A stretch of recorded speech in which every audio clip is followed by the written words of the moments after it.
Salut et bienvenue dans cette vidéo, c'est la toute première de l'année et aujourd'hui on va bien commencer cette année puisque je vais te montrer mes 9 astuces sur Google Chrome pour être au top de la productivité. Il y a sûrement des choses que tu connais pas du tout, donc reste bien jusqu'au bout de la vidéo, je suis certain que ça va te servir. On se retrouve de l'autre côté, à tout de suite.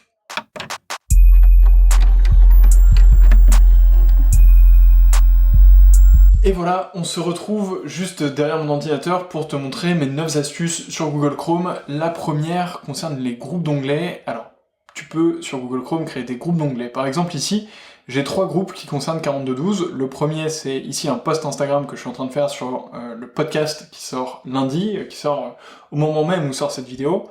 Le deuxième, c'est le site de 4212. Et le troisième, c'est Ocha, qui est l'hébergeur que j'utilise pour y mettre mes podcasts. Ces 3 onglets-là peuvent être regroupés, donc pour ça je peux les sélectionner, tout simplement en utilisant la touche Maj à chaque fois, ou si t'as que 2 onglets, tu peux aussi utiliser juste la touche Commande. Bref, je sélectionne donc ces 3 onglets, et je peux faire un clic droit, ajouter les onglets à un nouveau groupe, et là je peux donner un nom à ce groupe, par exemple 4212, lui accorder une couleur, et voilà, c'est terminé. Là, désormais, tu peux voir que j'ai un groupe d'onglets, les 3 onglets sont signalés par une couleur que j'ai déjà attribuée, et je peux décider de réduire ce groupe d'onglets, ou au contraire, de l'élargir d'un coup. Le groupe d'onglets te permet également de faire plein d'autres choses, et ça c'est ma deuxième astuce. Alors, avant ça, dedans tu peux évidemment les dégrouper, les fermer, mais surtout, deuxième astuce, déplacer le groupe d'onglets vers une nouvelle fenêtre. En faisant ça, tu vois que Google Chrome ouvre une nouvelle fenêtre, mais avec uniquement les onglets qui sont dans ton groupe. En faisant ça, tu te permets de te concentrer sur les quelques onglets qui correspondent à une tâche que tu es en train d'accomplir, et donc du coup de ne pas être diverti par des mails, par un agenda, par un Slack, ou par d'autres choses qui peuvent être ouvertes dans une autre fenêtre de Google Chrome. Ma troisième astuce sur Google Chrome consiste à épingler un onglet. Les onglets, donc par exemple ici Canva, peuvent être déplacés, évidemment, mais ils peuvent aussi être épinglés. Pour ça, il suffit de faire clic droit et épingler juste ici. Et donc là, tu vois que le petit Canva se met en minuscule et se met sur la gauche de mon navigateur, et désormais je peux naviguer, ouvrir d'autres onglets, aller faire d'autres choses, aller sur 4212, aller sur LinkedIn, mais Canva sera toujours ici en petit, et je peux y accéder quand je veux. Ce qui est intéressant, c'est que vous pouvez aussi en épingler d'autres, par exemple Notion sur le côté. Canva, Notion, c'est plutôt cool de les avoir toujours à gauche du navigateur pour aller y jeter un coup d'œil de temps en temps, et de pouvoir les garder en miniature. Enfin, si vous quittez Google Chrome et que vous revenez sur Google Chrome ensuite, si vous fermez complètement votre fenêtre et que vous la rouvrez, vos onglets épinglés reviendront avec Google Chrome à ce moment-là. Revenons donc à ma troisième astuce sur Google Chrome, et elle consiste à utiliser les listes de lecture. Alors vous ne l'avez peut-être pas remarqué, mais depuis quelques temps sur Google Chrome, il y a un petit bouton ici sur la droite qui correspond aux listes de lecture. Pour les utiliser, vous pouvez tout simplement vous rendre sur un site que vous avez envie de consulter, par exemple le Wall Street Journal, y choisir un article que vous voulez lire pour plus tard, et tout simplement cliquer sur les favoris et faire ajouter à la liste de lecture, et automatiquement il arrive juste ici, et vous pourrez le lire plus tard. Une fois que ce sera lu, vous avez juste à valider ou à même le supprimer si vous voulez ne plus l'avoir dans votre liste de lecture. À titre personnel, j'utilisais les listes de lecture il y a quelques temps, désormais j'utilise Pocket qui me permet de centraliser toutes mes lectures dans un seul outil, et je suis en train d'essayer de les automatiser avec Notion et de mettre en place un système qui est intéressant, mais je vous ferai sûrement une vidéo là-dessus beaucoup plus tard quand ce sera un peu plus mature. Pour l'instant je suis encore en période de test. Toujours est-il que les listes de lecture sont super intéressantes à utiliser sur Google Chrome et vont vraiment vous permettre de gagner en productivité et de ne jamais oublier un article pour lequel vous vous êtes dit je vais le lire plus tard. Ma cinquième astuce sur Google Chrome consiste à utiliser la gestion du son qui est intégrée directement au navigateur. Par exemple, quand vous travaillez, vous avez sûrement une musique qui est ouverte, qui vous permet de bien vous concentrer, et bien cette musique, vous pouvez la gérer directement depuis votre onglet actif, et donc là mettre play ou suivant, etc. Tout ça, ça vous permet de ne pas vous rendre sur YouTube, de ne pas avoir la tentation potentiellement d'aller regarder les tendances, ou d'aller regarder l'onglet de droite avec les nouvelles vidéos, et surtout de contrôler directement la lecture depuis une toute petite icône ici dans votre navigateur. Vous pouvez également réduire la vidéo en bas à droite ici de votre écran, et continuer à utiliser votre onglet actif. Ça peut être utile par exemple si vous regardez un tutoriel sur comment utiliser Notion, vous mettez ce tutoriel en bas à droite de votre écran, et de votre côté, vous continuez à travailler sur votre Notion et à l'améliorer. Sixième astuce pour bien utiliser Google Chrome, ça consiste à utiliser les profils qui sont ici présents. Alors là, vous voyez, j'ai mon profil de travail chez Phoenix Mobility, et vous avez d'autres profils que vous pouvez ajouter. Donc vous avez des profils invités, dans lesquels il n'y aura absolument aucun historique de navigation. Donc vous voyez, peu importe ce que je tape, je vais absolument rien trouver, puisqu'il n'y a pas d'historique dessus, il n'y a aucun cookie, etc. Et vous pouvez, comme ça, créer différents profils.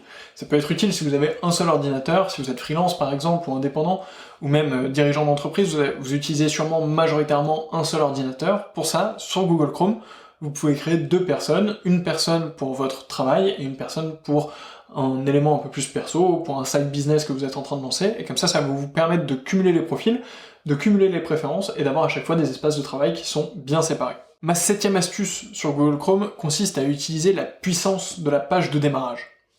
Alors la page de démarrage, c'est quelque chose qui est relativement peu personnalisé sur Google Chrome, mais pourtant vous pouvez faire des choses qui sont vraiment incroyables. Pour ça, vous allez dans vos préférences de Google Chrome, et là vous avez un petit élément qui est écrit au démarrage.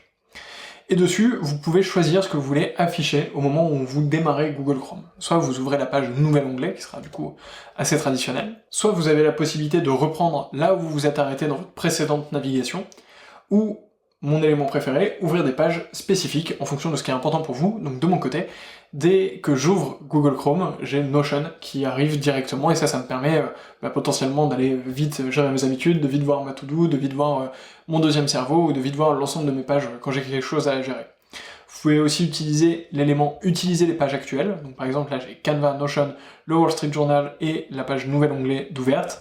Et si je fais ça, il me met automatiquement ces différentes pages, donc Canva, mes astuces sur Google Chrome, le Wall Street Journal, une nouvelle tab, et deux autres pages 4212 et le template qui sont juste à côté. Ces éléments vont vous permettre de gagner en productivité dès le démarrage de votre navigateur et d'avoir tout de suite les pages qui sont importantes pour vous.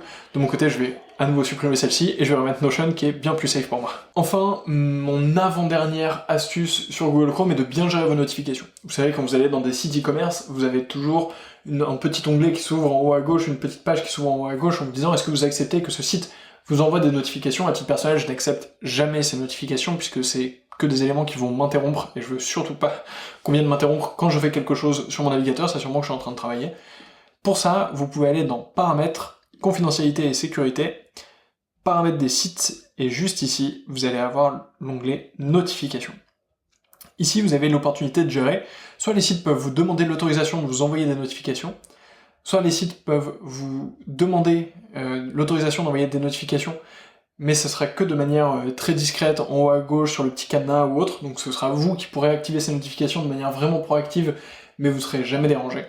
Et le dernier élément, c'est ne pas autoriser les sites à m'envoyer des notifications, c'est à titre personnel l'élément que j'ai choisi, ce qui fait que je n'ai plus aucun site qui m'affiche le « souhaitez-vous recevoir une notification » en haut à gauche, ce qui est plutôt pratique de mon côté, ce qui me fait économiser pas mal de temps, et ce qui fait quand même plutôt plaisir au moment de naviguer sur les différentes pages de Google Chrome. Enfin, le dernier élément, et vous l'avez peut-être vu au moment où j'utilisais Google Chrome devant vous, c'est bien sûr de connaître vos raccourcis clavier et de les utiliser. Alors vous en avez quelques-uns qui sont plutôt utiles et que j'utilise à titre personnel énormément.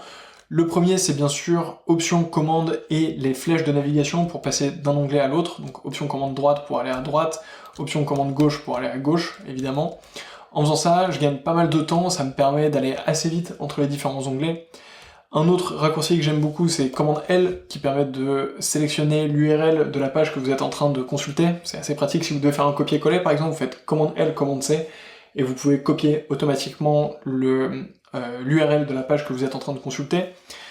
Commande T qui vous permet d'ouvrir un nouvel onglet. Commande W qui vous permet bien sûr de le fermer. Et si vous avez fait une erreur, vous avez le fameux commande Maj T qui vous permet quant à lui de rouvrir cette fenêtre que vous avez malencontreusement fermée, cet onglet que vous avez malencontreusement fermé. Et je pense que c'est un des raccourcis que je dois utiliser le plus, puisque ça nous arrive à tous de fermer un onglet et de se dire mais mince, comment je vais faire maintenant? Mais en fait, vous avez juste à utiliser commande Maj T et c'est réglé.